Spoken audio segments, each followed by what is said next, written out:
Bonjour à tous, aujourd'hui je vous retrouve pour une vidéo conseil, mes 5 conseils pour aborder une procédure judiciaire sereinement.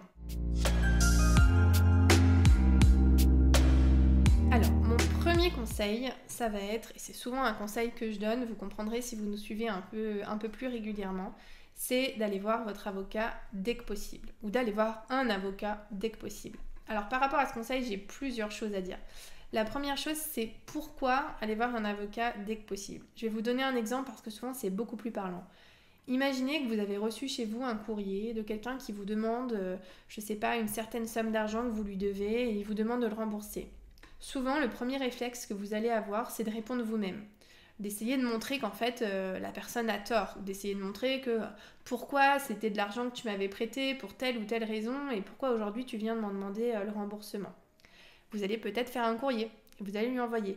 Il est possible que ce que vous mettez dans votre courrier, peut-être que vous avez aussi trouvé des petites choses sur internet, c'est très souvent le cas. Donc il est possible que ce que vous mettez sur le courrier va être un élément pour ensuite une procédure judiciaire, un élément qui va être contre vous. Donc en fait, vous allez donner de l'eau au moulin de votre adversaire.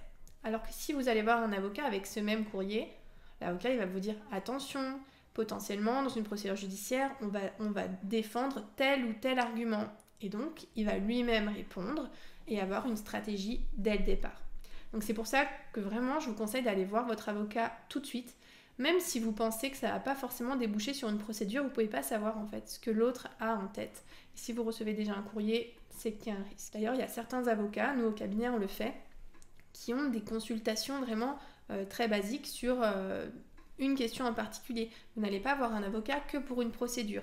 Donc allez déjà prendre un conseil, et puis s'il y a une procédure par la suite, vous verrez si vous continuez avec ce conseil ou pas. Attention aux conseils sur internet. Parfois, c'est vous qui allez faire un courrier à quelqu'un, pensant que vous êtes dans votre droit, en vous appuyant sur des choses que vous avez lues sur internet. Des articles de loi. Là, je pense beaucoup, par exemple, aux vices cachés. Souvent, quand des clients viennent me voir pour des vices cachés, ils ont déjà fait des courriers, ils ont mis les textes, ils ont mis les sanctions éventuelles, alors que potentiellement ça ne correspond pas du tout à ce qu'ils souhaitent et pas du tout à leur situation. Le problème, c'est que ce courrier il existe et que si après on a une procédure judiciaire, il peut être utilisé. Et ça affaiblit énormément le raisonnement. Alors que si vous allez voir tout de suite un avocat, que vous avez une difficulté et que vous voulez essayer de la régler, il vous fera un courrier juridiquement correct et qui ne pourra pas vous porter préjudice pour la suite.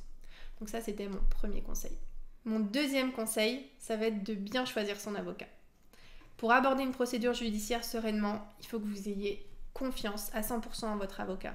Il faut que vous vous sentiez soutenu, il faut que vous vous disiez « c'est bon, j'ai quelqu'un sur qui je peux reposer mes difficultés et je peux me reposer sur lui et je suis serein ». Donc ça, je vous renvoie si vous voulez à un épisode de podcast qu'on a fait, puisque donc on a cette chaîne YouTube avec des vidéos, mais on fait aussi des podcasts qui sont d'ailleurs publiés sur notre chaîne. Et notre tout premier épisode de podcast, il s'appelait « Bien choisir son avocat » ou « Choisir l'avocat fait pour toi », je crois que c'était ça le titre.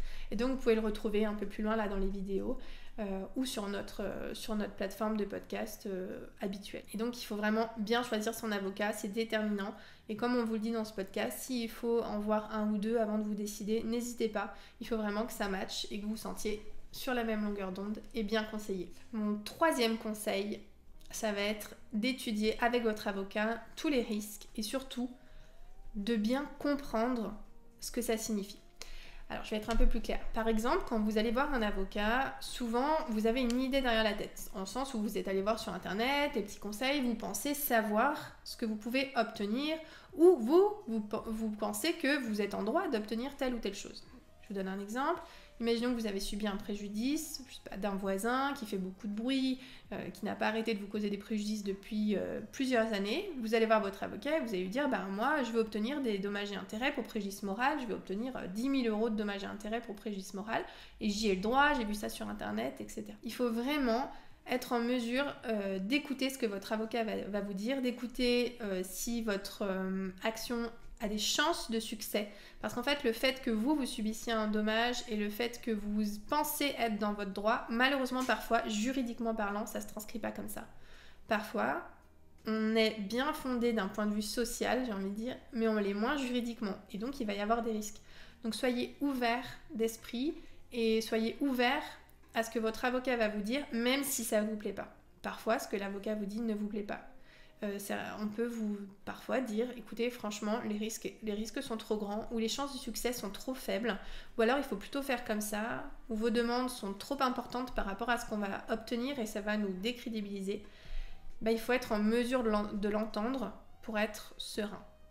Donc ça, c'est tout un travail à faire avec votre avocat et vous pourrez alors aborder la procédure sereinement. Mon 4e conseil pour aborder une procédure judiciaire sereinement, c'est d'avoir déjà tout tenté, entre guillemets, à l'amiable. De toute façon, aujourd'hui, c'est une obligation pour de nombreuses procédures et de nombreux cas.